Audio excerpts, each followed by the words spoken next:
First of all, I posted a picture of me and this beautiful, beautiful child. You can't barely see that baby on the camera right there. But that's a beautiful little baby.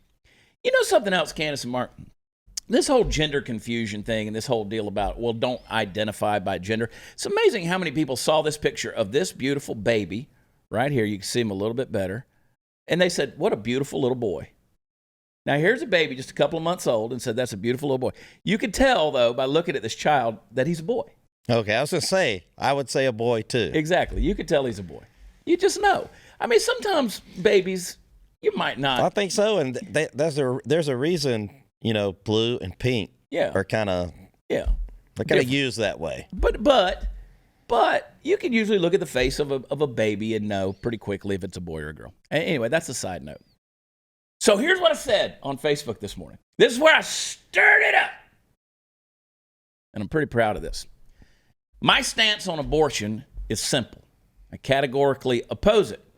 Some would call that overreach. I call it compassion. The essence and beginning of small government is governing yourself. See, people were saying, oh, you believe in governmental overreach. If you believe in limiting abortion and that's governmental overreach. No, I believe in small government. But I do believe in government, okay? See, people think small government means no government. That's not the case at all. Small government is not no government. There is a purpose for government. And this was the thing that got our good friend Tommy Lauren in a lot of trouble with her stance on being pro-choice when she said, I just don't believe the government can reach in and control what a woman does with her body and blah, blah, blah. The government does have a right to control some things, right? I believe in freedom. I believe in limited government, but there is a place for government. So I'll continue on. The essence and beginning of small government is governing yourself. That includes your body.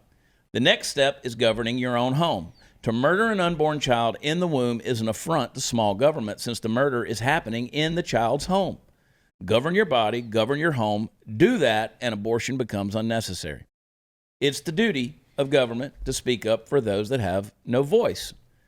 The unborn fit that category. When 98% of abortions are done for the sake of convenience, we must speak out. Hashtag Prather22. Prather 2022. I'm super Natalie articulate. So obviously, you know what's going to just really jump out. People are going to come at you, right? Yeah. And they're going to say, but the government doesn't have a right to stop a woman from doing what she wants with her body. Again, the argument comes out, I believe that a baby in a womb is not the woman's body. It just happens to be a resident in the woman's body. If you were murdered in your own home, let's say your wife, which just this could very well happen. It could happen. This could happen. Let's say Tony decided to murder you in your sleep. It's her home. She can do in her home what she wants, right? If she murders an inhabitant in her home, it's still murder.